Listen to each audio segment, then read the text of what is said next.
power sweep.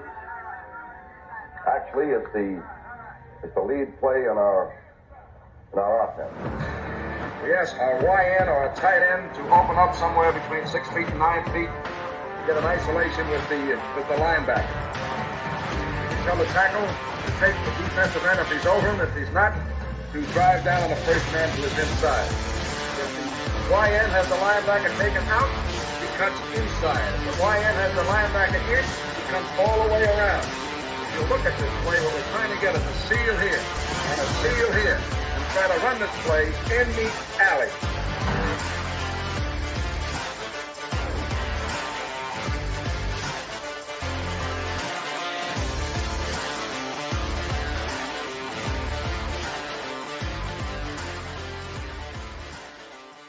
What's up, guys? Welcome into Packers Total Access. My name is Clayton. You can check us out on packernet.com. You can find me on Twitter at Packers_access. Email us, PackersTotalAccess@gmail.com. Text us, 865-658-5824. We are live on Facebook, YouTube, X, and Rumble this evening, and we have got a very, very special guest. The suspension has been lifted. Jake Shavink being on the show. Obviously, last time he forced me to take a wide receiver in the mock draft, and I got some serious hate mail in the email inbox. So, Jake, welcome back. How you doing, buddy? Doing great. Excited to talk about what we've got planned for this evening. I think it'll be a lot of fun. I think it's obviously a position that Green Bay should be heavily involved in about 5 short weeks here. So excited for it. It got here quick, Jake. I'm so excited. Seriously. So excited.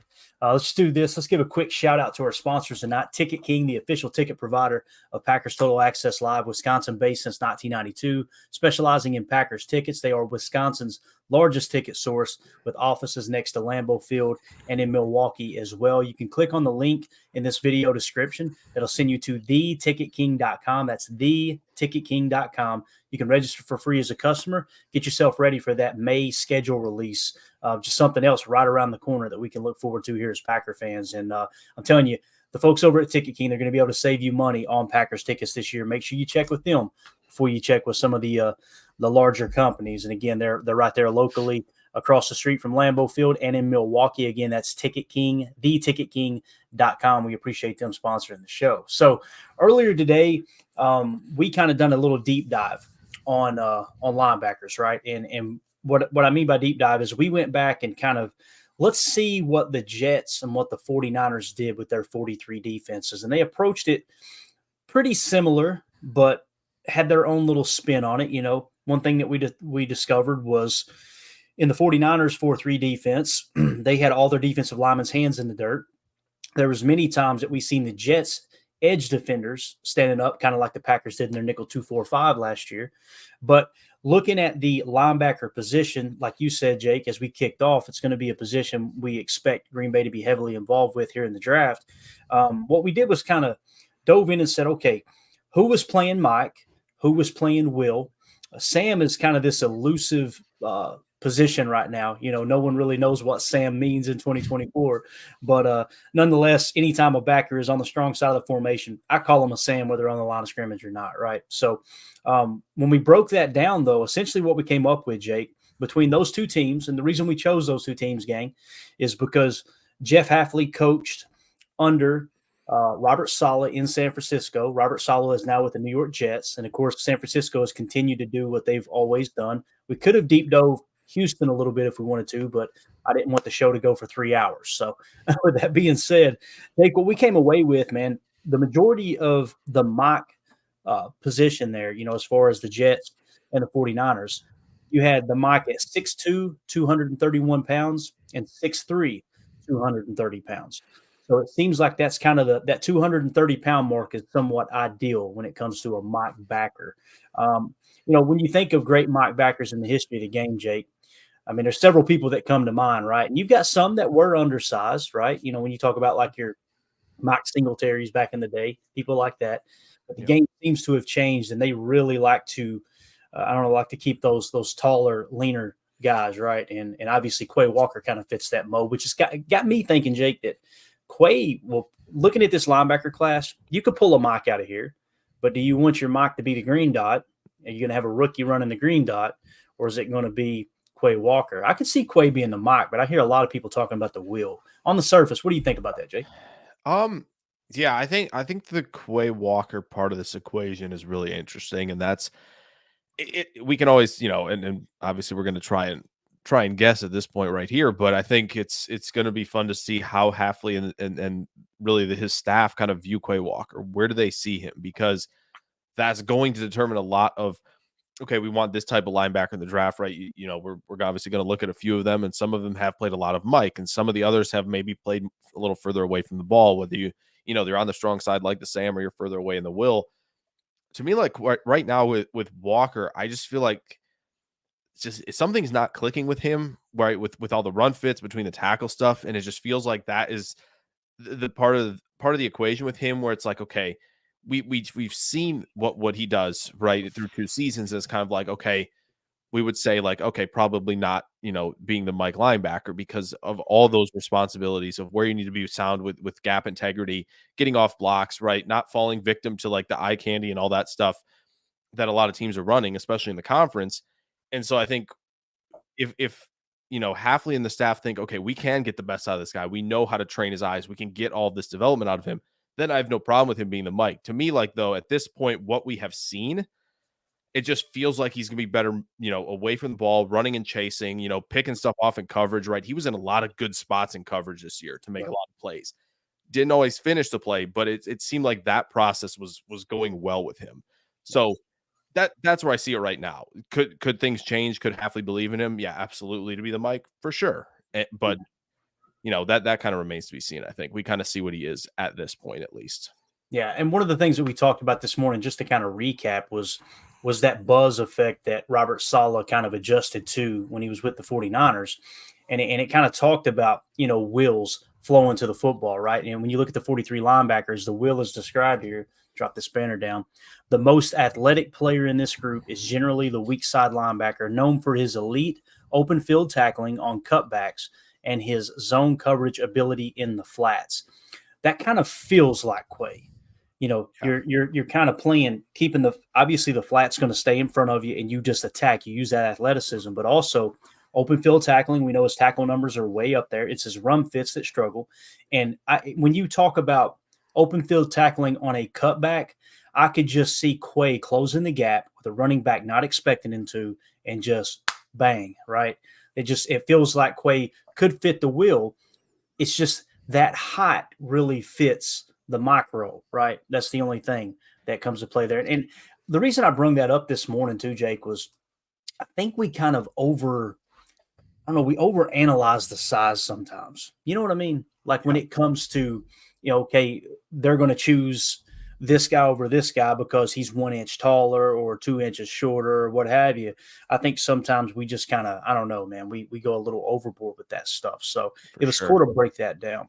So I think really quick to that point, like Georgia, when Walker was there, right, he was obviously way bigger than Nakobe Dean was, right? Yeah. But they had Nakobe Dean being the Mike linebacker. Why? Because you could just tell that Nakobe Dean understood where he needed to be, understood where everybody needed to be. He needed to make those defensive line adjustments with their spacing. He knew how to do that. Like, he was in complete control, right? Walker was obviously a lot bigger, but it's just Georgia had him running and chasing and making all those plays in space. Yeah, definitely. So that, that may be where he fits in, right? Which means we got to go get a Mike, right, Jake? Right. Yes, which is a tougher assignment than find a will linebacker. Yeah, exactly. And that's where it's almost like, we talk about setting the floor at certain positions. It almost feel like Quay sets the floor for Mike. And now let's go see if we can go find a Mike so he can play Will. You know what I mean? It kind of feels like it's a little bit of that. As far as the will backer position, though, the sizes that we come up with between the Jets and the 49ers, and they had basically each had 2 linebackers that played will quite a bit. Okay. More, one more than the other in both scenarios or both cases.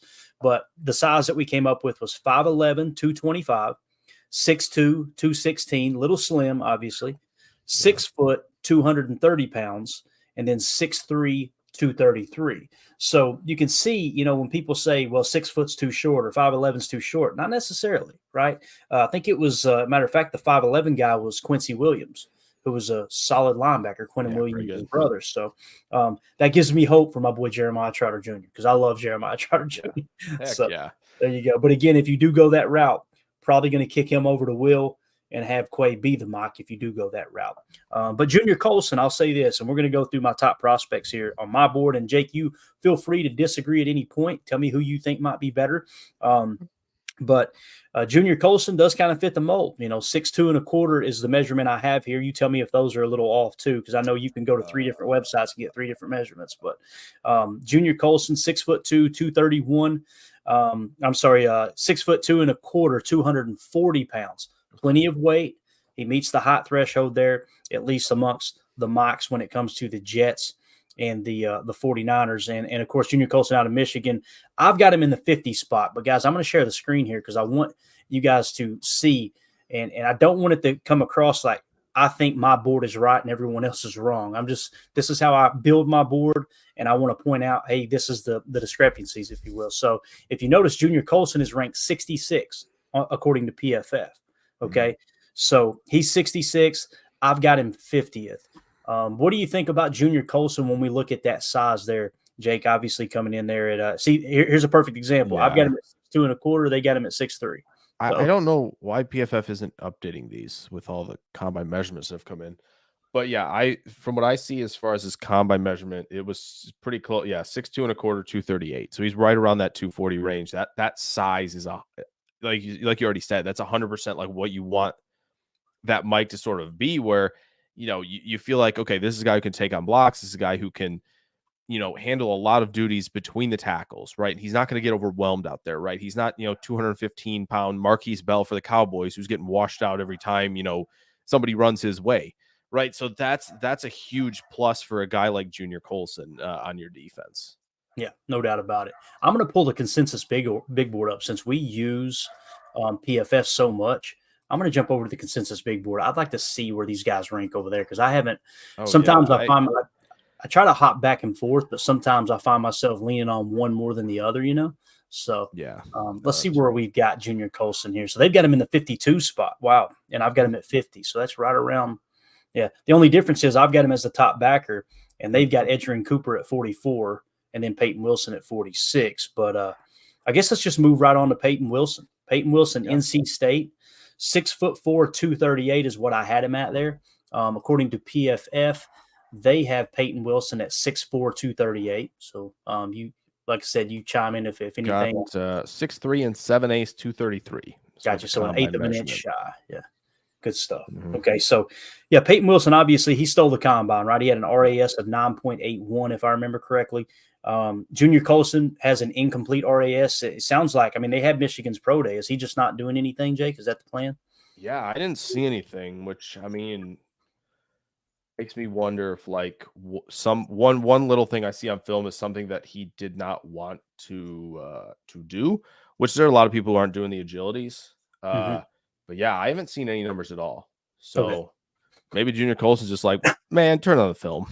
Yeah, exactly. Turn on the film. And that is the reason, Jake, that he's the top guy on my board because I'm going strictly off the grades.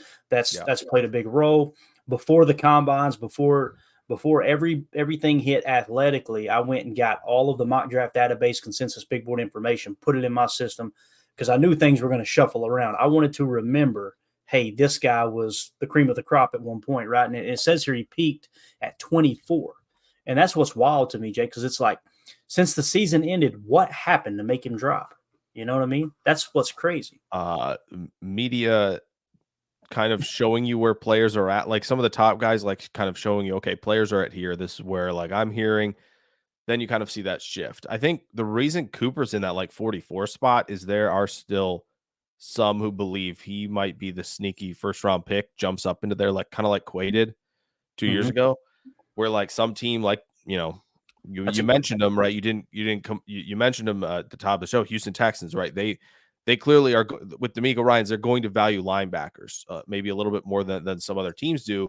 And maybe that's the team where they're like, yeah, we need a guy like this in our scheme. And we're going to take him at, where we'd like to. Obviously they don't have their first anymore, right? But they could be a team that's moving up from where they're at 42 now into the 30s and go and get someone like Cooper. Or, maybe it's an insurance policy. San Francisco, they don't like, Campbell enough where they're like, it's just a stopgap, and they're hoping, someone like Cooper gets to them. So Yeah, no, it makes a lot of sense. And it's really cool. It's worth mentioning here that let's just hop to Edgerrin Cooper. We're going to skip Cedric Gray for a minute. I've got Cedric Gray at 66 on my board. Edgerrin Cooper is sitting at 86 on my big board. Okay. Texas A&M, I've got him at 6'3", 230 with a 9.26 RAS, obviously through the roof. Consensus Big Board has him as the top linebacker. They have him going at the number 50 pick, okay, and he's 44th on the board. Really cool to look at Junior Colson there and see him being mocked to the Packers. That's kind of neat. not bad. You're going to hear me shout if that happens on draft night. I promise you that. So, but yeah, and of course Jeremiah Trotter Jr. we'll get to here in a second. He's a little bit lower on my list, actually below Cedric Gray, but they've got him mocked at 57, one pick before. So you got linebackers going back to back there. Obviously, Jeremiah Trotter Jr. going to Tampa Bay, and then Junior Colson going to Green Bay at 58. So Cedric Gray, let's talk Cedric Gray for a minute. The Consensus Big Board had him peaked, I think, at 58, and he's currently sitting at 104, right? Eric Sutherland in the chat said, I like Colson and Gray. I've got Cedric Gray in the 66 spot. He's my third best linebacker. According to my measurements here, he's weighing in at, or comes in at 6'2", 235 pounds with an 8.20 RAS. Does that sound right to you, Jake, as far as the height? Yeah, I got 6'1.5", 234. Okay, so a little bit shorter, shorter, but yeah, pretty much on the money there. Yeah, gotcha. When you think of Cedric Gray, what kind of backer do you see him as? Do you see him more of a will? Could he play Mike? Obviously coming out of UNC there. What do you know on Cedric Gray? Anything at all? I think he can play Mike. I do. I think he has, 32.5-inch arm length for a linebacker is pretty good, right? That's the same as Latu, who a lot of people really like, including myself as a first round, pass rusher. So having that type of length at linebacker, gives you maybe a little bit of an edge, especially over the kind of the guards and centers when they're working second level. You might be able to get off blocks a little bit easier, use that length to your advantage. I think he's good at doing so. I think he understands where he needs to be in certain gaps. Again, I don't know exactly what North Carolina is running. I'm not going to pretend I do. That's very tough to know, because you have to know also where the defensive linemen are supposed to be as well. Exactly. But relatively, it looks like Gray is in the right position on a lot of plays to make a lot of plays. He's not the most enforcing tackler, right? He's not bringing a ton of hit power. I kind of think he tackles more like McKinney does.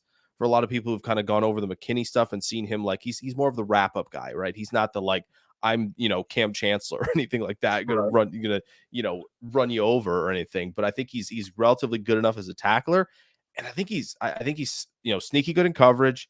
He's got enough range sideline to sideline. He was on Bruce Feldman's freaks list as well coming into the season. The athleticism, I think it showed up there pretty well. I mean, he's in the 81st percentile in the 40. So yeah, I think he's pretty complete in terms of like, okay, this is like a linebacker you would look at on day two, right? He's not this is not a game changing, right? Obviously Tremaine Edmonds was like a loaded potential guy. It hasn't really worked. I don't think he's at the Roquan Smith level either, like to that level, which I don't think, anyone in this class is. But when you look at like, okay, we need someone in to step in and fill this certain role, I think he can do that at a pretty good level as a rookie. Yeah, and that's the other thing too. I find myself getting excited, going, okay, if we can nab kind of our pick of the litter here with even with the 41st spot, right, 41st pick, if we want to go that route, I have to remind myself they're rookies, Clayton. Chill out. Yeah. Like there's going to be, you know what I mean? They're not just going to come in and light the league on fire. I mean, they could, but chances are they're not going to. So, so we talked about Edgerrin Cooper. We talked about Cedric Gray. Let's back up just a spot here. Sure. Jeremiah Trotter Jr. Okay. I've got him in the 75th spot. He came in, as far as the measurements I have, at 6 foot 228. Now I think he's a little shorter than that, I believe. Let me go. It's right on the money. Is it 6'0" on the dot, 228? Yep. My man had that chin up there, you know what I'm saying? It's like, all right, how much extension can I put on those cleats? Yeah, that first date, you know what I mean? You go on that first date, you're out there just trying to look a little bit taller, trying to pull that off. Yep. That's the way it goes. So 6 foot even, 228 pounds. PFF has him listed at 230. That's right there in that ballpark for a will that we talked about. Again, the Jets, I think it was Quincy Williams, 5'11", 225. So meets that criteria perfect, right? No problem there. Another one with San Francisco was a 6 foot, 230 pound backer. So keep that in mind. Jeremiah Trotter Jr. kind of feels like he would be more of that will possibly. But you never know, man. You get to the league, and if he's a quick processor and he got good gap integrity there in a 43 look, you roll him out there as the Michael Lekwe play will. But yeah, he's currently in the 75 spot for me, and on the consensus big board they have him in the 74 spot. That's kind of cool. I haven't looked at these yet either, so this is kind of I'm waiting for me to. I'm expecting to do this a lot, Jake, when I see it, but it seems like some of these are falling into place. He peaked at 26. Another example. What happened? Why did he drop? It's a good question. I think he peaks at 26 because you get a lot of round one mocks only, right, when you're in May and June. And so, like, if you put it back in May and June, if you had any linebacker in like those early mock drafts, it was Trotter, because that was like the guy. Like, everybody was excited about him to be that guy. Peyton Wilson, I mean, if you look at PFF grades, he hadn't really broken out yet. There was a lot of potential there, but he hadn't. Not many people knew Edgerrin Cooper's name back then. Gray was a little more on the radar. Colson, not as much either. So it was kind of like Trotter was headlining the class when we go back to summer. Yeah. And so if things kind of evened out because of a lot of prospects rising, or, guys, you didn't have any eyes on, they kind of, rise, and then you kind of get these linebackers to drop a little bit, right? If you looked, Jaden Daniels was nowhere near anywhere near the top when we were back in August, right? So you get a lot of those guys, pushing themselves up a little bit higher, and that's how you end up, with Trotter a little bit down here in the 70s. So definitely. And for those of you who are listening on the pod, Jeremiah Trotter Jr.'s PFF grade in 2022, 86.9. Okay, he was the 15th highest graded linebacker out of 787 linebackers. In 2023, 85.7. He was the 21st best linebacker out of 776 linebackers graded. So 21 years old. As far as PFF, they've got him in the 88 spot. Just a little note here says Trotter is an incredibly smart linebacker who consistently puts himself in the right positions. However, his lack of length, size, explosiveness limit his starting and even rotational potential on the NFL stage. Now, the 33rd team, they were brutal with him. I think I've got the number here somewhere. I'm going to pull it up real quick. First of all, let me remind me, we're getting back to Jeremiah Trotter Jr. You mentioned Latu just a second ago, edge defender from UCLA. I've got him in the 9 spot right now, Jake. So literally he's my top edge in the top. I mean, he's in the number 9 spot. That dude, I think he's going to be a beast, man. Just everything that I've seen, at least.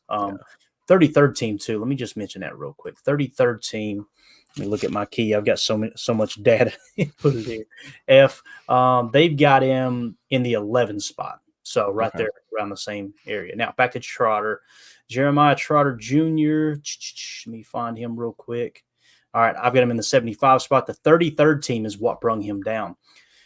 Basically, 15th in 2022, 21st in 2023. This is overall, okay? Right. And with the consensus big board early, when I caught the consensus big board, he was at 54. And the 33rd team has Jeremiah Trotter Jr. in the 138 spot, which is just wild. So if I didn't include the 33rd team data into this whole equation for my draft board, he would legitimately be right around the 30 mark. So that's pretty wild to think about. And again, some people get upset with this stuff if they like a prospect. Not me. I get excited. I'm like, that means he may fall. Let him fall. Let him fall right in our lap. Yeah. Later pick. Very possible. Yeah. Absolutely. Looking in the chat here, I see Donald says, dang, Emilio catching strays, and he's not even not ever here to see it. For those of you who don't know here, Jacob is date mocking it tonight. All right. Tim is date mocking it tonight. And Emilio's a little under the weather. So he toughed it out earlier today. Piss poor performance on the pod, but nonetheless, he was here. I just said, no, I'm just joking, Emilio, if you're listening, buddy. All right. So let's see. We've got through those. Let's move on to Edon Osio, okay, out of Washington, 6'1", 236 with a 9.6 RAS. That really helped him there with that RAS, obviously. I've got him in the 129 spot. I'm going to comb down here on the consensus big board. How do you feel about Ulofosio? And I hope I'm saying that name right. That's a great question. Usually I've got a decent handle on the names by now. It's a tough class. That's one of the one. Yeah, there's some tough ones. He's definitely one. I know. I think if I remember correctly, he's the one he's like 23, 24, if I remember correctly. But I mean, I think he's probably going to be more in the Will camp. I think just in terms of I think first step, explosiveness, a little more range. I think I'm trying to remember what the size is on this guy. Really, 6'1", 236 is what PFF. Okay, so 236. All right, I'm gonna check RAS too while I'm talking about his game a little bit more. But I just think the run game is more difficult for him, and I think he has to rely on avoiding blocks rather than being able to stack and shed, where you kind of see more Mike linebackers doing that. I also think there's some issue with ball location and running back location, that kind of goes hand in hand, but he just seems to thrive a lot more where you'd probably view an Edgerrin Cooper, where you'd probably view, a lot of the will linebackers in the league who are just like, all right, can you sprint to the flat? Can you open up to the kind of the strong side of the pass formation and be able to pick up guys, who are crossing, understand who's got who in the route concept and be able to close and make a play on the ball. Like that seems where he's going to be at his best. It definitely helps that he's at, if he's indeed at 236, I'm going to try and grab his. Yeah, definitely double check that. That was the PFF numbers. It looks like that I pulled there. Okay. I was trying to comb through a couple of different websites, and NFL.com I was trying to lean on a little bit too, but I know you've got the most accurate information when it comes to that. Yeah. So at the combine, 6'0.5", 236. So he's still 236, which is nice. Arm length isn't too bad. 32 and a quarter. So, but I do think he just kind of struggles with that. And he like Cooper is somebody who has to find a way to work around blocks. And that's not always going to work unless you're as high level a processor as possible. And you're quick enough and flexible, which I think he is. But it's very difficult to survive playing the mic where where block avoidance is your biggest tactic to get in the backfield and make plays. At some point, there is going to be a confrontation when you're playing middle linebacker, and the team is going to ask you to get off that block, or at the very least, hold your ground, right? And if you're supposed to be outside leverage, you need to have that outside leverage. You need to hold it so you can get the running back or whoever flowing back to the ball, or flowing back to all your teammates. So I'm not sure he has that ability, and that's what makes it so tough. Is you go down this list and you go, will linebacker, will linebacker, will linebacker, will. And it's like, man, how many Mike linebackers in this class? And it's like, well, not a whole lot. Even some of the guys with more size, it just seems like they thrive a little bit further away from the ball too. So yeah, it's tough. Yeah, it really is, man. Let's see, Josh Van Lanningham. What a cool name, man. Nice. Mine's boring. It's just Bailey. You know what I mean? Van Lanningham. Josh Van Lanningham says, hey, what's up, everybody? Finally caught a live show today. Awesome. Good to have you, nice. Josh. Glad you made it in here, pal. And I know we got a bunch of people watching over on Rumble, too. We're getting good feedback over there. We're just trying to cover all the bases. I know people have their different platforms they like to watch on and all that good stuff. So another question here in the chat was from Eric Sutherland. He said, look at the Wallace kid from Kentucky for a later pick. Yeah. You guys know I'm a big Kentucky fan. Trayvon Wallace from Kentucky, 6'1", 237 is what I got him listed at, 9.54 RAS. I've actually got him in the 169 spot, like Eric's talking about here, a possible later pick. We were just talking about Ulofosio, currently sitting at 164 on the consensus big board, but he peaked at 88. If we were to climb on down here, let's see where Trayvon Wallace actually sits. He may have been higher, actually. Yeah, he's in the 141 spot. He peaked at 91. And again, I've got him at 169. I do know that the 33rd team wasn't very kind to him either. If I scroll down here, let me see if I can find him real quick. Trayvon Wallace. He was pretty low. Let's see. Okay. Yeah, they had him, the 33rd team. let's see. Actually, they had him a little higher than I thought. They were high on him. That's what it was. 62 is where they've got Trayvon Wallace at. Jake, that might be one of those guys that you look up in a couple of years and go, I'll be dang, he was better than 3 or 4 in this class, It seems like what brought him down for me was his PFF grade. Obviously kind of grading out as the 531 mark this past season, if I remember correctly. I think that's where he came in because on the PFF big board amongst linebackers, Trayvon Wallace is sitting in the 246 spot. Yeah, he graded out 61.1 this year, according to PFF. So, again, the 33rd team, they're high on him. PFF kind of low on him. He's sitting in the 169 spot for me, man. Give me a reason to think that Trayvon Wallace is going to be good at the next level, Jake. I'm a Kentucky fan. Help me out here. He can block. I think there's some instances where you see him be very responsible in coverage, where he's opening up and he's finding the crosser.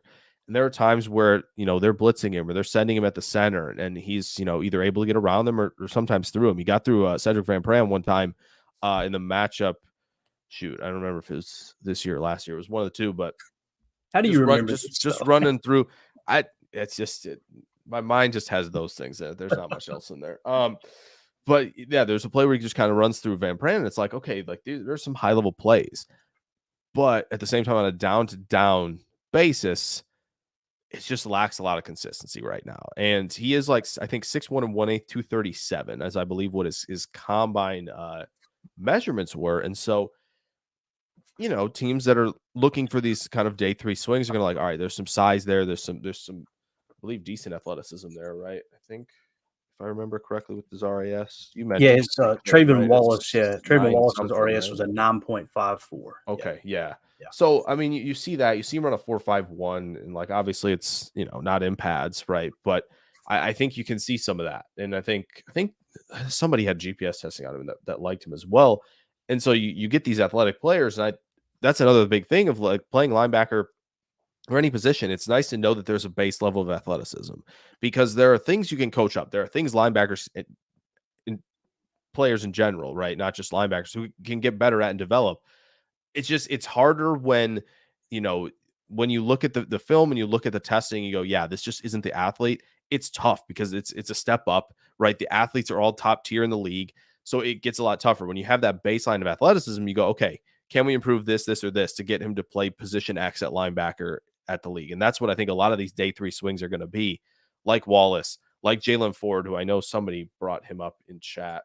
STM40 did, might be a later round value. You get him, you get, Nathaniel Watson in the same vein. Like there's probably going to be somebody on day 3. Because if you just look at like the past years on the consensus big board, which I did, the other evening, it's just kind of like some of these top guys just are not panning out at the top of the consensus, and you get some real studs later in the draft. Like Azeez Al-Shaair was like 420 something on the consensus big board in the draft he was in. And I know he hasn't stuck with the Niners, but guy's done a pretty decent job for himself for being that low on the big board. So there's probably going to be a linebacker or two in this class that are going to be like, oh, wow, where'd they come from? It's an athleticism swing on day 3 that ends up working out. Yeah, absolutely. Another linebacker I've got listed here, and we're getting kind of in the later guys, right? At the 150 spot, I've got Michael Barrett from Michigan. 5'11" and 3/8, 233 pounds with no RAS currently right now. Obviously, he and Junior Colson teammates. Am I wrong for feeling like this, Jake? Sometimes when you get two prospects that play the same position, they play beside each other in a defense. Do you ever find yourself going, okay, was he good because the other one was, taking some attention away? You know what I mean? Like it seems like you catch that sometimes. Like, for example, with the defensive lineman there in Texas, right? With the University of Texas, you got, I think it's Byron Murphy and Tavondre Sweat. I remember Michigan a few years ago, Chase Winovich was on one edge, and I can't remember who was on the other, but they came out the same year. Josh Uche, I think. Might have been the same guy. Whoever it was, but it was like, anytime you've got two players that are kind of, splitting the defense, if you will, gets me a little nervous, because it's like, okay, was he just playing at that level because the other guy was, like I said, drawing so much attention? Do you think there's a little bit of that goes on? Yeah, and I think the other part is like, right, especially at linebacker, it's like, is my teammate getting me in the spots I need to be in, right? Right. Do I know where I need to be, or is he getting me in those spots? That's something you at the very, very slim chance you could guess that that's what's happening. There are definitely times, obviously, where Coulson is directing traffic, and so you're like, okay, yeah, he has the handle, and a lot of these guys maybe just, it slipped their mind for a play or two, and he's getting them all in their spots. But yeah, I think it's especially hard. That's what makes linebacker, I think, probably one of the more difficult evals Yeah. of any position. Obviously, quarterback is insanely difficult as well. Teams are having that problem. Quarterbacks are costing, jobs across the board. But it seems like linebacker, it's very difficult because you need a baseline of athleticism, right? So like some of the field generals, traffic directors are really, really good until you ask them to turn and run and change direction, right? And then maybe they don't have the athleticism to do it. And then some of the athletes where like teams just love all these traits, right? And they're just, oh wow, look how far this guy can cover ground and all that stuff. Well, it's like if he doesn't know route concepts, if he doesn't know where he needs to be and filling the run, like he's running around with his head cut off out there, basically. Like he doesn't know where he needs to be. So it's Right. it's such a difficult position to figure out. Because as you said, they're just, could he be getting help from his teammate at linebacker? Are the two defensive linemen, like you mentioned, from Texas, right? And they have an 8-man rotation at Texas. Are they swallowing all these guys, all these blockers up and like just giving free access to a lot of these guys? On certain occasions, absolutely. And so it makes the job a lot easier. So that's what makes linebackers so tough. Some of these really, really good linebackers, not saying they're not good, but like, they're also benefiting from like, okay, I can count on this guy to take one or two guys out of the play. And like, I know where I need to be then. So that's what makes it so difficult. It just feels like if you look back, even on this consensus big board, and you just look across the last 5-6 years, you go, man, yeah, this first overall guy on the consensus board didn't work out. Second does, third doesn't, fourth doesn't, fifth, 6 and 8, both work out. So it's so difficult. Like this is just one of the tougher positions to figure out. You can just kind of just close your eyes and just, where's this dartboard at that I need to hit? Like it sometimes feels that way. Yeah, and when we talk about Quincy Williams, we talk about C.J. Mosley in the New York Jets defense. Everything you just said, who's in front of him? Quentin Williams, right? He is eating up attention. And one of the pictures, one of the snapshots we showed earlier today in that 4-3 defense, he was in a wide 9 or at least a 7. Could have been called a wide 9. It was like, yeah, they're moving him all around. That was basically Robert Saleh going, you're not going to double team him this play. We're going to put him out here on an island and let him shove your left tackle into the quarterback's face. Yeah, but it's so cool to see kind of the cat and mouse games that go on, especially there in the trenches. The next one up, I don't want to put words in his mouth, but listening to Ryan's pod, if I remember correctly, he really liked Tommy Ikenberg. That was one of his, favorite linebackers. I've got him at the 157 spot out of Ohio State, 6'2", 233 pounds. I don't think they've had their pro day yet. I don't know if he's going to perform, but I don't have an RAS for him. But Tommy Ikenberg, when we look at it according to PFF, let's see if we could find him. I think he was a little higher than Ford there. Yeah, I believe. Yeah, here we go. Yeah, 111. So 2022, 86.8, 2023, 61.5. That kind of feels like a little Jaden Reed action where Goody dipped back into 2022 on a stud and didn't even look at the 2020 when he looked at 2021 as opposed to 2022. Might have a little bit of that there with Tommy Ikenberg. I know his scouting report here on PFF says Ikenberg is a strong side linebacker who can find work in early down roles as Mike/Sam, specifically in a 4-3 defense. However, you won't want him operating in space in sub-package situations in coverage on late downs too often due to a lack of lateral mobility. So it sounds like he's more of that Sam role, right? Get up there and attack the point, the line of scrimmage and try to stop the run. What do you think about Tommy Ikenberg? PFF has him in the 111 spot. I've got him at 157. Yeah, I think in many of the same ways Cedric Gray is good between the tackles, I think Ikenberg is as well. I think you see plenty of range and instincts and just the ability to get in the right spot. I think he has the frame to kind of hold his ground against offensive linemen, which is really good. And I think he takes really good angles to the football. There are some guys who can kind of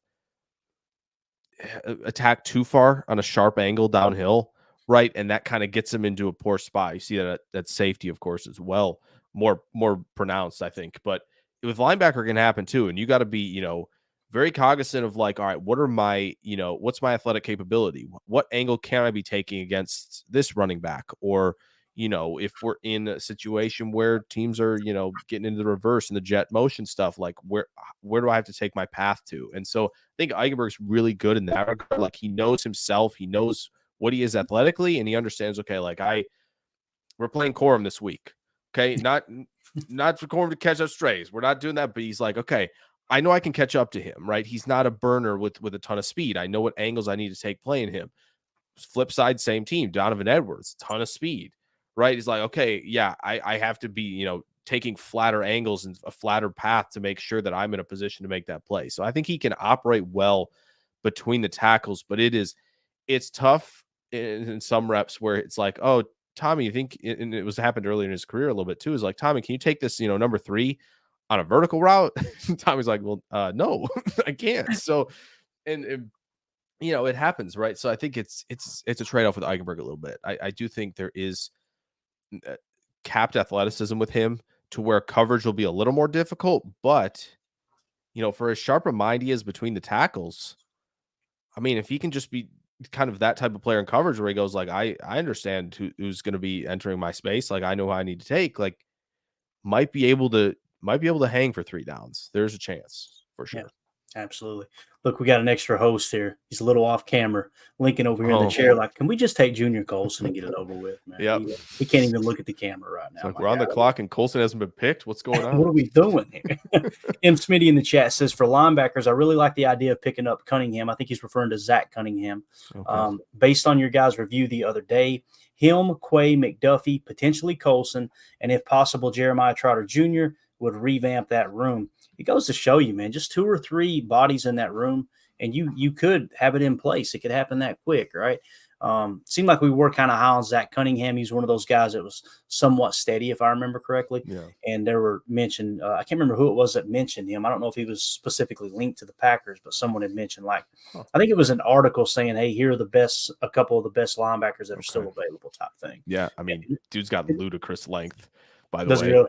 Yeah, 34 and 3/8. I was like, I had to go check the RAS card, but I remember like thinking like, man, dude's arms go down to like his shins. That linebacker, like this is, and yeah, it's got longer length than a lot of pass rushers in this class. That's all I'll say. So my man can scratch his kneecap standing straight up, right? That one, yeah, guy can just be engaged with an offensive lineman and just reach out and grab the running back, trying to run past him. All right, let's move 10 spots down to Maurice Laufau. Is that how you say that? Laufau? How do you say it? Oh, I don't know. It might be Lufau. I don't know. I think I heard the I gets in there. That's the problem. When the I gets in there, that's when I'm like, I don't know if I need to pronounce this or not. These guys, we don't want to keep bungling your names. Just maybe at the combine podium. Just quickly get the name out there for us, because that'd be now once the Packers draft someone, I immediately go and watch interviews and hear how they say it to try to get it right. But guys, we're talking about I try to keep it to 300 prospects or less that I'm actually trying to dig into a little bit. I'm not trying to learn everybody's name, and I'm going to screw it up anyway. Yeah. So there you go. Laufau, I think, is how I heard Daniel Jeremiah say it, but he could be wrong too if he did. Out of Notre Dame, he's in the 167 spot, 6'2", 234 with a 5.56 RAS, if I remember correctly. Do you have his measurements, Laufau? Yeah, I can grab that really quick. And I'll find him here on the consensus. I do at least know how to spell the name, which is good. Liufau. Yeah. 6'2" and 1/8, 234. Okay. Perfect. 6'2". All right. The consensus big board has him at 166. He peaked at 86. And according to PFF, they have him. Was he that far down? Or he must be at the top then. Holy cow. Let's look. They may be a little higher on him than the consensus big board here. Let me see here. Laufau, there's his teammate. Yeah, they got him in the 100 spot. So I've got him at 167. PFF has him at 100. PFF grade was 68.1 in 2022, 74.3 in 2023. It says Laufau is a powerful downhill linebacker who attacks ball carriers and blockers with bad intentions. I like that. Yeah. His instincts and feel for spot zone coverage, talking about that spot drop, still need work if he is to be relied upon consistently. He is projected as a contributing inside linebacker for either a 4-3 or a 3-4 defense. So sounds like spot dropping is probably his weakness. Other than that, pretty solid backer there, according to Scout. I find that really interesting that's how he's described. Because his coverage grade for PFF was 84 this last year. And his tackling grade was a 52. And that's what I remember seeing when I watched him. I'm like, man, he hits hard. He hits hard. There's no doubt. Like bad intentions is very correct. Yeah. The problem is like, yeah, there are quite a few missed tackles out there. And that's a little bit of the struggle where, he kind of is like he plays like one of those safeties where you're like, oh man, guy's getting hung out to dry over the middle with him closing in there. And you're like, oh no, this is not good. But like at the same time, that type of player sometimes just throws their shoulder at guys a lot and doesn't always wrap up. I think you kind of see that a little bit with him. And where I think like there are a lot of times where he's meeting the ball at the catch point and he's making some really nice plays in coverage. So I think that's super interesting that's kind of the description. And I want to even I'm going to look up somebody, see if they say the same thing or not. I'm now really interested to just go to a different page. Let me see. Yeah, definitely. Yeah, first thing I see on this scouting report, great feeling coverage. That's so interesting.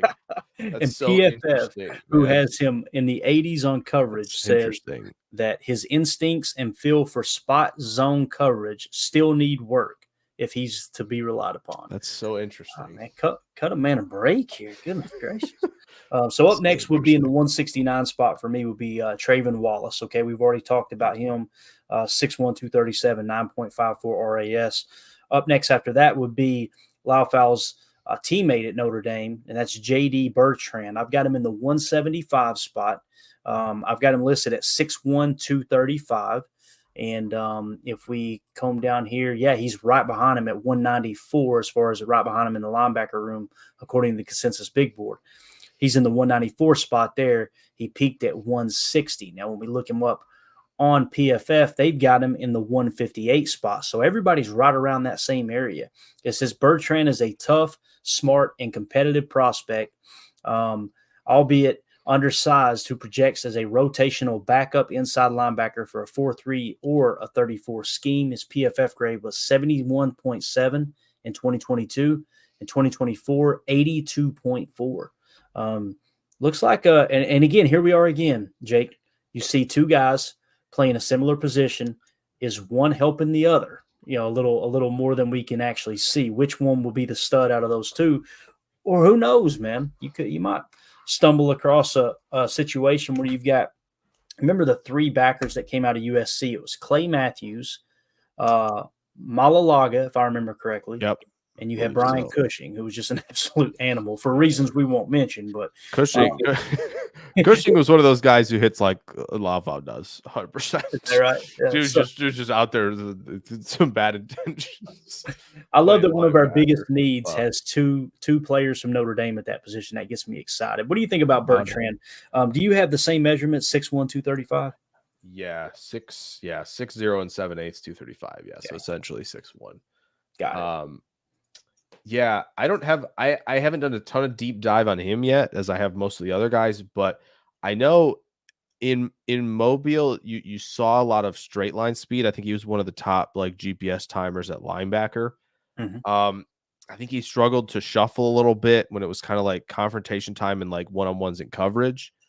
But I do think he was in a lot of the 11s, he was definitely in the right spot, and I imagine that's what we'll find on film as well, is like he's maybe more of the, okay, I'll get everything set. Laufau, why don't you go tee off and like just kind of do what you do out there, and I'll kind of be cleanup guy and make sure everybody's in the right spot. I imagine that's what that's what I'll see when I get to Bertrand's evaluation. But I mean, I think BFF quite likes him. I think there was a couple games of tackling, it looks like, that brought his overall tackling grade down, but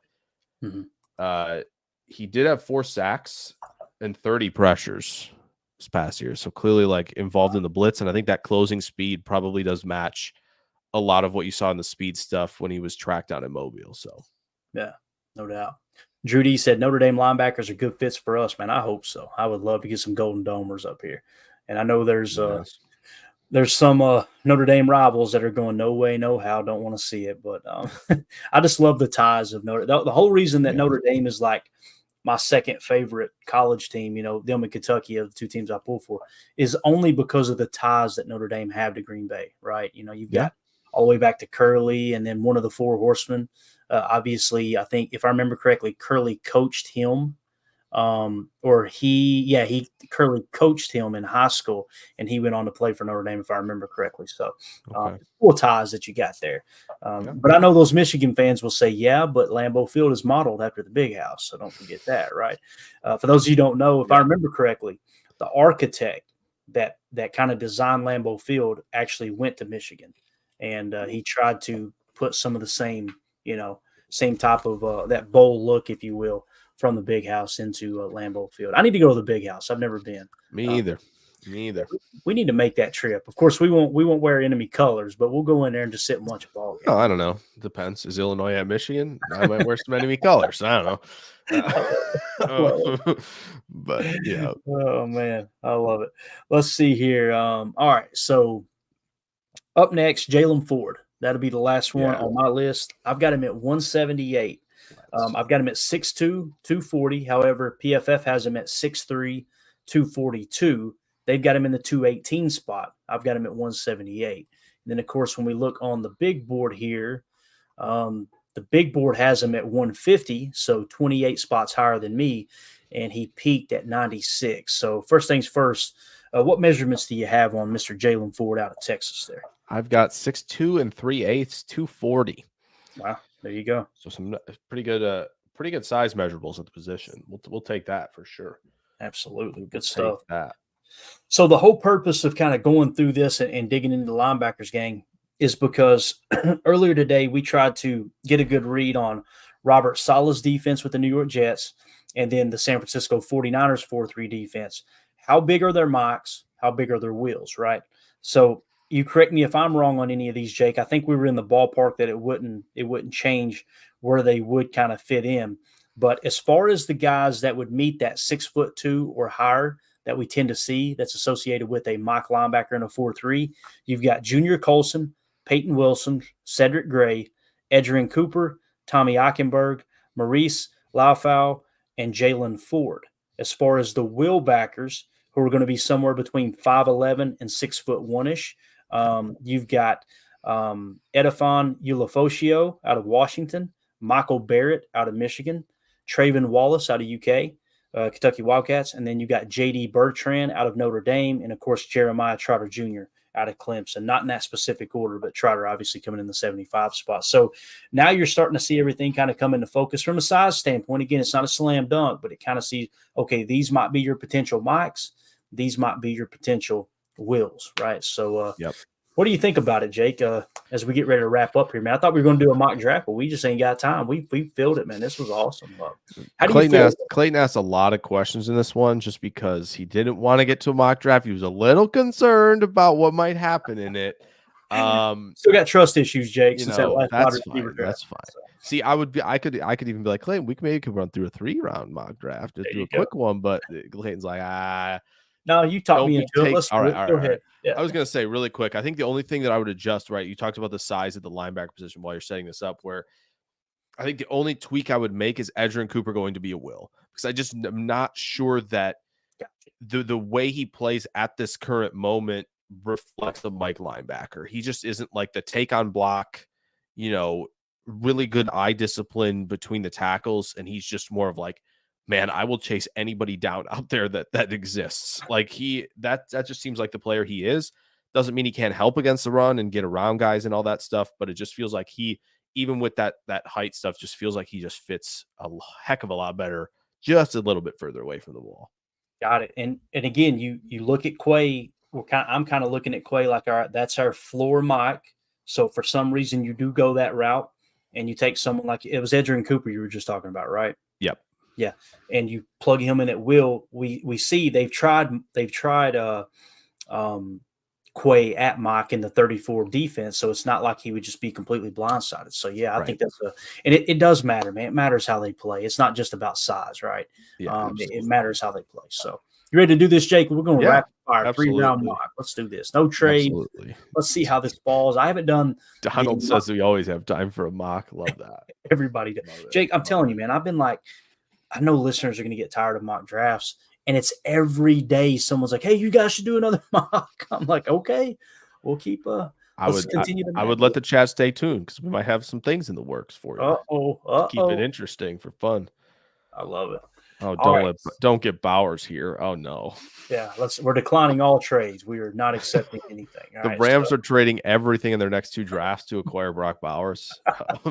Exactly. Goodness, That's man. what that was saying. That's basically so here we are at the 25 spot. And for those of you on the pod, the best prospects available. Brock Bowers, tight end. He's the 9th best prospect according to the mock draft database. Man. Byron Murphy, defensive lineman out of Texas. You just heard me saying, is it Byron Murphy? Is it Tavondre Sweat that's making that thing go? Tackle Amarius Mims, which is the suggested pick. Chop Robinson at edge in the 27th spot. Adonai Mitchell, wide receiver out of Texas at 29. There's Graham Barton, interior offensive lineman out of Duke. I think everyone in the chat, including me and Jake probably too, would love to trade back, but we're not going to do it. What do you think here, Jake? We're just going to pretend Bowers doesn't exist right now. Right. I just don't think he's going to be there at 25. As much as like we're just, just the league just doesn't value the tight end position, and a lot of people are scared off because of the first round picks at the position.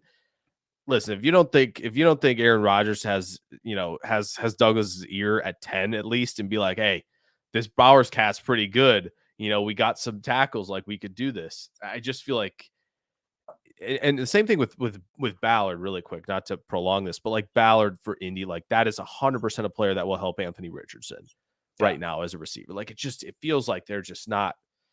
It's not gonna happen. There's no way. I don't want to be absolute because anything could happen, but like Bowers is too darn good. It's just too darn good. Let's go to the chat here real quick.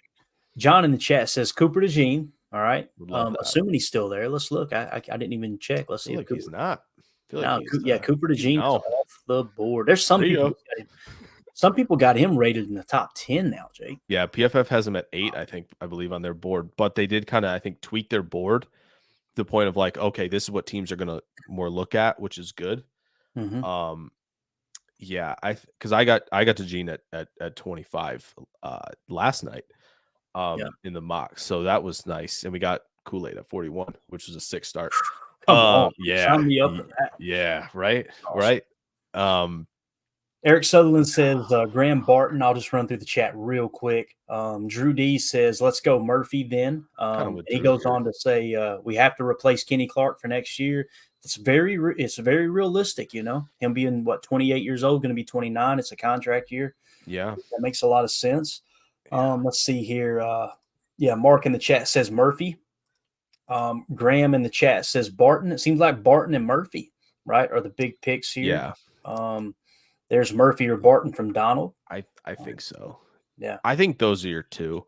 As cool as it is to see Adonai Mitchell sitting there at 25. Don't you do this. No. As cool as it is.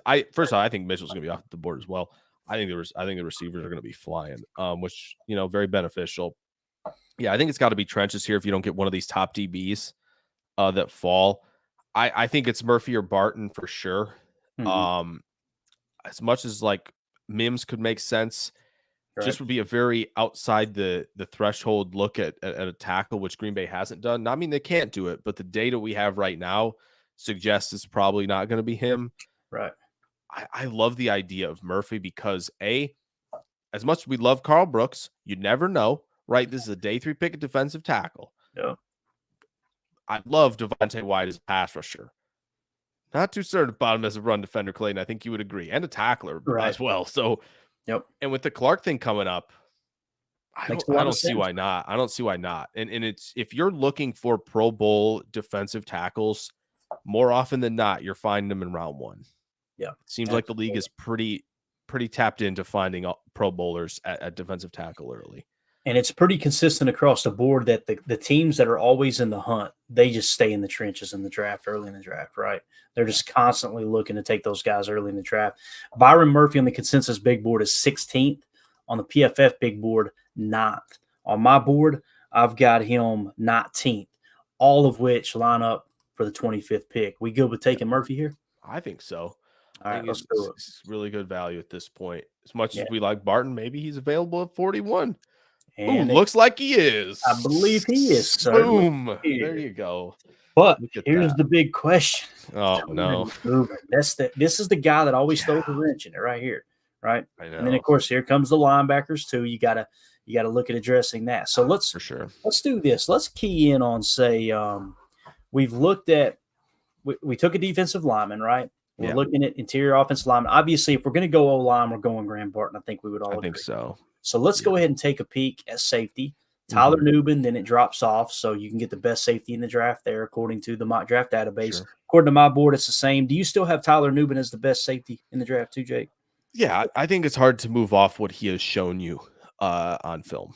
I do think, as I kind of did mention a little bit back in January from there, it's kind of like, I just think he's at his best either in the split field. If you're going to be in a lot of too high shell, I'm totally fine with him taking half the field. If we're in more cover 3, cover 1 single high stuff, I'd rather him be the robber and poaching things over the middle of the field, because you're going to, I think, create a lot of turnovers with him in that area. I'm just not in love with the range on the back end, which I don't think there's very few guys who are going to, carry that torch. I think Bullard's another one who kind of quite doesn't do it either.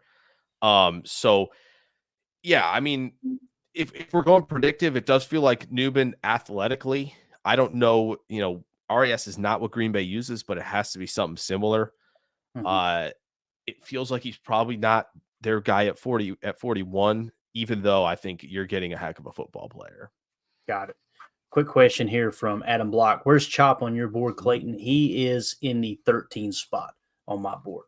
So big brain, move Chop to linebacker on early downs. There you go. Hey, there's some people that are saying it. I don't know if I'm quite there yet, but man, he's got some crazy athletic ability. Let's look at corner. Yeah. We got Mike Sainer still, TJ Tampa, Max Melton. Okay. Obviously, Mike Sainer still, according to their big board here, is the best. If I were to look at cornerback, I've got Sainer still in the 57 spot. They got him in the 56 spot. I've got TJ Tampa in the 79 spot. I got Max Melton. Max Melton ain't even in my top 10, believe it or not. Abrams Drain is 95th. So, yeah, for me, DJ James 67. If we were going corner, it would be Sainer still for me. I can never say his name right. Yeah. Safety would be Tyler Nubin. Offensive line would be Graham Barton. What do you think here, Jake? What would you? Well, let's look at linebacker. Edry Cooper. Everybody there looks. We spent the whole day talking linebacker. We come to the mock draft and we won't even take. Hey, we'll take one. We'll take one. So, yeah, at linebacker, according to the consensus big board, for those of you on the pod, Edgerrin Cooper at 44, Peyton Wilson at 46, Junior Colson at 52, Jeremiah Trotter Jr. at 74. My big board, Junior Colson is the best here. Then Peyton Wilson. Then Cedric Gray, which Cedric Gray is still there, yeah. And then Jeremiah Trotter Jr. Then I've got Edgerrin Cooper. So, man, I tell you, Jake, I'm out here in this huge ocean by myself on a little raft with Edgerrin Cooper being that low on my board. I think he might end up 4 for me. So, okay, that makes it's tough, because I think when you look at like Wilson and Gray and like how versatile they can be, and then Colson, you look at like, oh, maybe he's like legitimately, as much as I like Gray, the only true Mike early in the draft that you might be comfortable having. So like that's got to be part of it as well, right? There'll be certain teams that like, we've got our Mike, we're not even thinking about him, right? We're like we're looking at the will linebacker. So it's interesting how those top 5 are going to be ordered for everybody come draft time. But yeah, I don't, unless there's like a tackle that's someone develop him over Barton. I feel like Barton's probably the guy here at 41. It's just too darn tempting. To me, I've got it narrowed down to 2. It's either Barton or it's Tyler Nubin. That's the 2 that I've got it down to. Now, here's the question, and this is the reason I think I would lean toward Tyler Nubin over Graham Barton. Our offense, pretty much across the board, finishing the season, we had pretty much a top 10 offense, right? The Mhm. defense was kind of the part that was struggling. Would you agree For with sure. that, Jake? Yeah, So, definitely. But I do think the one caveat to the offense is that interior offensive line. Like yes, how and that's not saying like this is the reason Bart needs to be the pick, but like more of a broad scope. Like I don't think Goody's leaving this draft without 3 offensive linemen, even no, if it's 2 draft and 1 UDFA. Like it just feels like Goody's gonna be like, yeah, we know what we've got. We know how much we can generate in the passing game with all these big plays to Wicks, to Dobbs, to Reed, to what, like to all of our guys, to Musgrave as well. Like to not have enough protection for more of those sustained dropbacks. got it. So Makes sense. if Yeah. it's not Barton, if it's, if they like BB better, which I'm still kind of back and forth on that because he's, a little over 320, but Mhm. man, Barton might be able to fill. It might be nice to have like another Elton Jenkins or Zach Tom potentially on your team here in Barton, where it's just like, oh, you need him to play this? Yeah, he might be able to do that. And then he finds a home there. Yeah.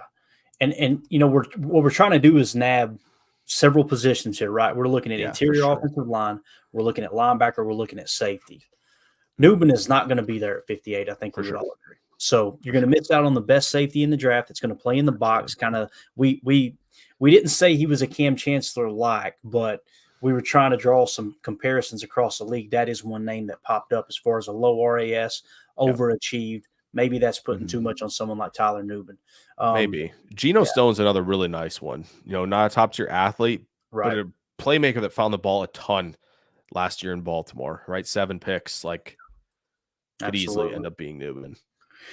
So what are we thinking, Jake? What do you want to do here, man? You want to go Graham Barton? You want to go Tyler Newman? Or do you want to go with a linebacker? I'm going to make those are the only those are the only options. Got it. No, they're not the only option. Well, I'll tell you what's not an option. This right here. Okay. Oh, there's not value there. We're not worried about that right now. Are you kidding me? Have you heard Leggett talk? Buddy, there's value there. You hear that? I get you. Yes, that's true. That's a good point. You make a good point. We will get him on the show if I have to donate to some charity an ungodly amount. If we somehow end up with Leggett and that's Southern a lot of big playability, man. Bro. We'll just get him on here and say talk for 30 minutes. I'm just going to show. I'm going to hear that accent. So I'll ask him a bunch of receiver questions if you need me to. There you just go. keep him talking all day. If it were me though, and I'm not trying to persuade you, I would go Tyler Newman because he is hands down the best safety. And then you've still got, and this is just because my board, Christian Haynes, I've gotten the 30 spot. Okay. I've got Graham Barton in the 23 spot. So you could nab Christian Haynes for sure with the 58 if everything falls apart. So right here at the 41 spot, I would go Newman, and then with the 88th pick, hoping that Cedric Gray and Jeremiah Trotter Jr. I love Jeremiah Trotter Jr., but I would be okay with Cedric Gray, seeing that he's my 3rd best linebacker. But you make this pick, Jake. I get the sales pitch on Newman. I'm still with you on the sales pitch on Newman. Mm-hmm. However, I think predictively, I feel like Green Bay's coming out with one of these first 2 picks with offensive line, and I think the reason I'd say Barton, and I know we're talking about Haynes, Barton has the tackle experience that the Packers have historically liked, which I think is a big deal here, especially at 41. Like that's, whew. Yeah. And that's the thing too. Like I've got him with all the value. I've got him at the 23 spot. Yeah, they've got him at the 30 spot. So there's even more value for Graham Barton on my board. Yeah. And on top of that, I mean, like I said, I would go Tyler Newman here, but according to the consensus big board, Graham Barton is 10 spots higher. When it comes to my board, I've got Tyler Newman at 28. So Graham Barton is 5 spots higher. So you're right here, man. I mean, Graham Barton is best available. So let's do it. Let's go Graham Tyler Newman. We're still big fans. Yes, absolutely. We love you. Big fans. Still big fans. We got McKinney, so now we're all is right in the world. Yeah, right. we only need one safety, right? That's until they move Anthony Johnson Jr. over to strong safety, and he just starts whipping on tackle. Well, we'll see though. He's played a lot of nickel. So we took Graham Barton in the 41 spot there. Oh wow! Yeah. Oh my God! Is it going to happen? Hey, listen, Jake. RAS. The pro day performance, this is realistic. This could happen, right? Oh yeah. I think I genuinely now think there's a chance that you could get Newman at like 88 or 91 come draft time, and you get Cam Kinchins in the 120s, which is kind of insane to think about, honestly. It is wild.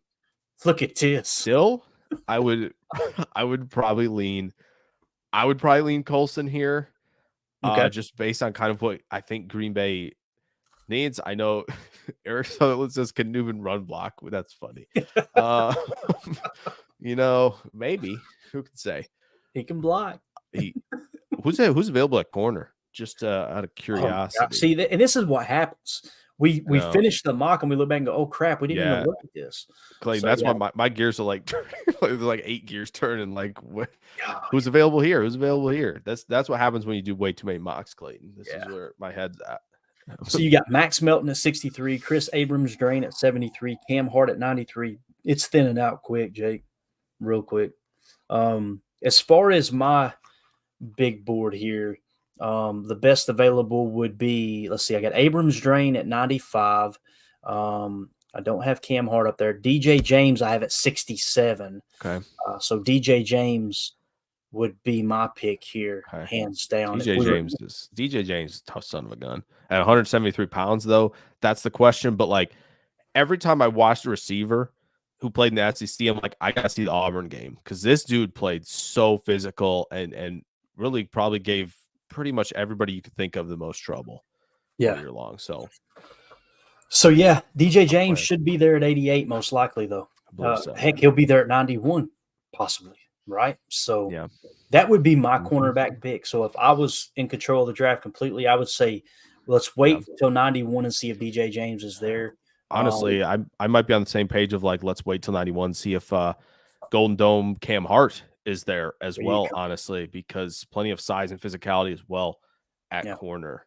So if we go all, here are the best to tempt us, man. 41, Tyler Nubin, 44, Edgerrin Cooper, 52, Junior Colson. We got to make a decision here. What's more important, a linebacker or a box safety, right? That's what it comes down to. He's 11 spots higher according to Consensus Big Board, he being Tyler Nubin. On my board, Tyler Nubin is 28th and Junior Colson is 50th, so he would be way, I mean, you're talking about, my goodness, that is what, 32 spots higher? Am I thinking right? No, 22. 22 spots higher is Tyler Nubin over Junior Colson. Man, it's like literally the three. Will he be there at 88 somehow with magical miracle? Well, here's the thing, though. Mock, right? Like, look at the linebackers, though. I feel like there's quite a decent like one of these guys would be there at 88. Don't you think? I think so. Oh man, I feel like for like weeks now, I'm just sitting there. I'm like, man, Green Bay, they're gonna pick Melton at 58, aren't they? Yeah. They're really gonna pick him at 58, aren't they? We talked about him all off season, and we're gonna go, dang it, they took him at 58. I just got that funny feeling like you watch him impress in the slot against Roman Wilson, who a lot of people really like in this draft. I do as well. You watch him in some reps impress against Marvin Harrison Jr. I don't think anyone played him better this past season than Melton did. Really? And I don't know if anybody played him better in the last 2 seasons, really, other than maybe Will Johnson from Michigan, who is probably going to be a top 10, 15 pick next year. And that includes Quinyon Mitchell, and they matched up in the fall of 22. So, yeah, man, if it was Green Bay, I feel like it might be Melton. It's hard not to ignore. It's hard to ignore Nubin's value.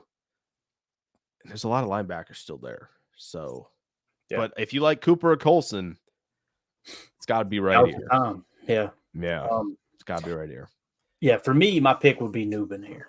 That would be my pick. But what do you think, Jake? How are you feeling? I'm fine with that. I think based on our thinking, yeah. I mean, like Nubin still gives you exactly the player you want in terms of the strong safety, box safety. If it were Green Bay, my guess would be they're taking Melton here or they're taking Junior Colson.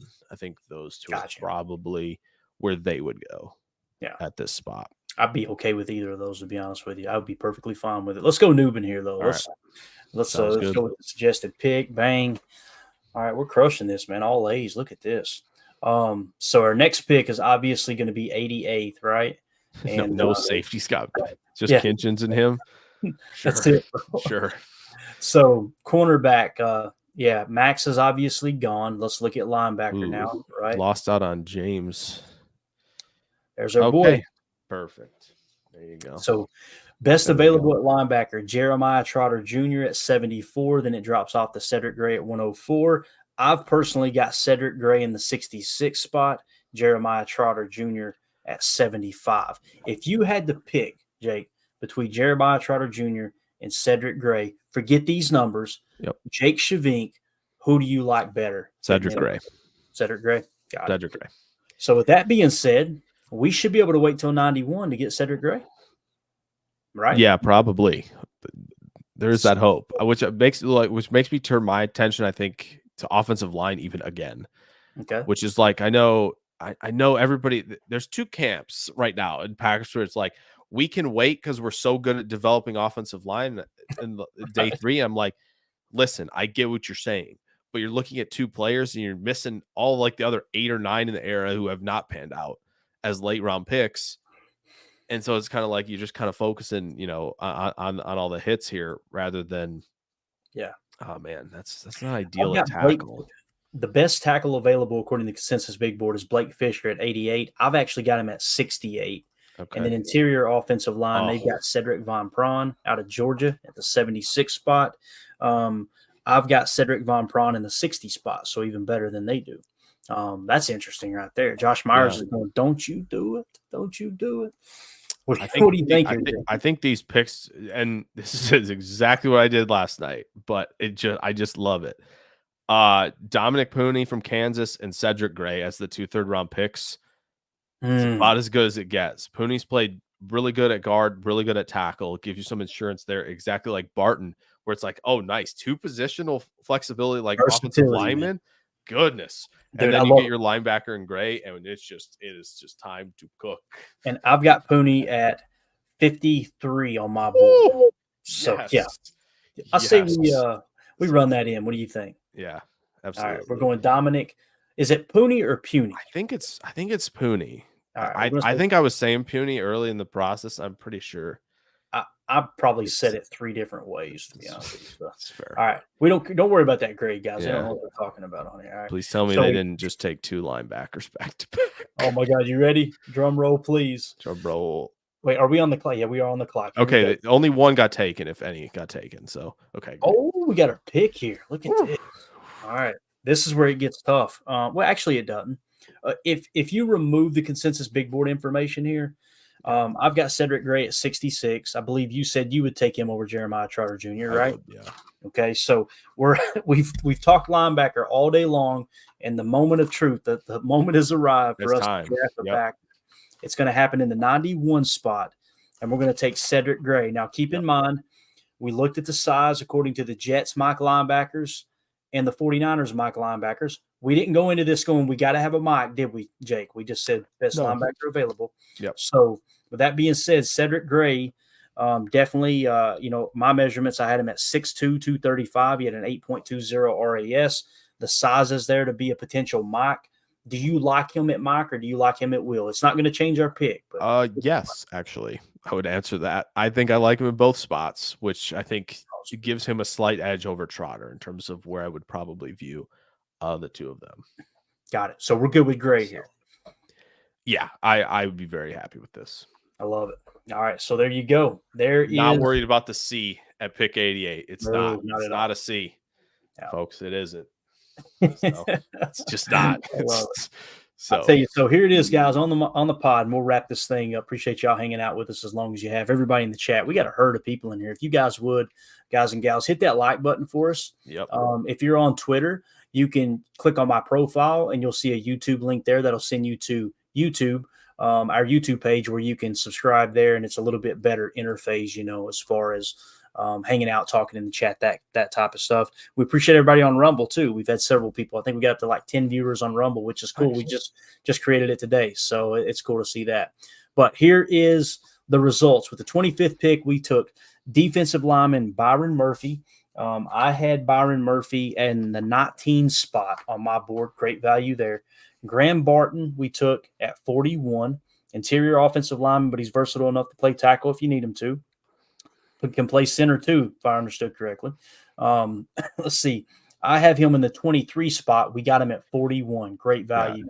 He has played center, actually. He has, okay. center and left tackle where he's played, and obviously there's projection elsewhere. Beautiful. Love it. Next, we've got Tyler Nubin in the 58 spot. I've got him in the 28 spot on my board. Great value there. Best safety in the draft. He's going to play in the box opposite of Xavier McKinney. Really like that pick there. Kind of a bigger guy, kind of that enforcer type in the middle. Did he have 12 interceptions, Jake? Is that what it was? It was some kind of school record or something, wasn't it? If I remember correctly. And what's crazy is you've said it all along. He's more of a box than a center field. And when you go back and look at the highlight reel, you see him making those plays underneath, picking the passes off. Yeah, got great plays with his eyes. I'm not worried about the RAS at all because he's a half a step ahead of everyone with his eyes. There's no doubt about that. Yeah, excellent processing speed. 13 interceptions. There you go. 13 picks. Like to see him spinning into the box, playing a little spur, right? We talked about how Robert Saleh kind of shifted things and started playing the cover 3 buzz with the safety buzzing into the box. He could be your buzz guy, right? No doubt about it. Again, I have him in the 28 spot. We got him at 58. Next, we have Dominic Pooney, interior offensive lineman from Kansas, but very versatile. We got him with the 88th pick. I have got him on my board in the 53rd spot. So we're talking about great value there. 35 spots lower than I have him on my board. That is awesome. Love that. Cedric Gray at linebacker, the moment of truth out of North Carolina. With the 91st pick, I've got him in the 66th spot. So great value there. Man, I love this draft. Cleaning up. Yeah.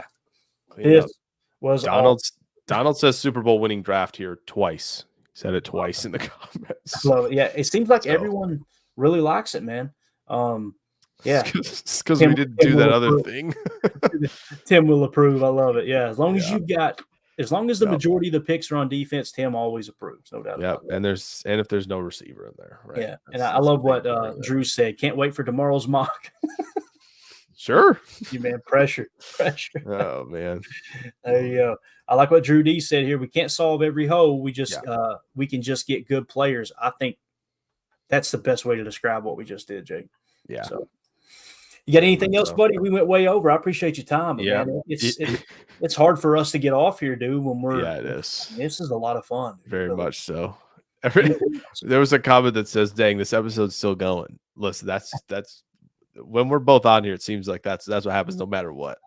That's exactly right. So it is what it is. But yeah, this always been a lot of fun. That was a really fun deep dive on the linebacker position. I'm really excited to see how they attack the draft, especially if they don't sign anybody beforehand. It could be a very much a 3 linebacker draft pick situation on our hands come late April. So absolutely. So there you go, man. You get Cedric Gray and you get Quay Walker into camp, and let's sort it out. Who's going to be the Mike? Who's going to be the Will, right?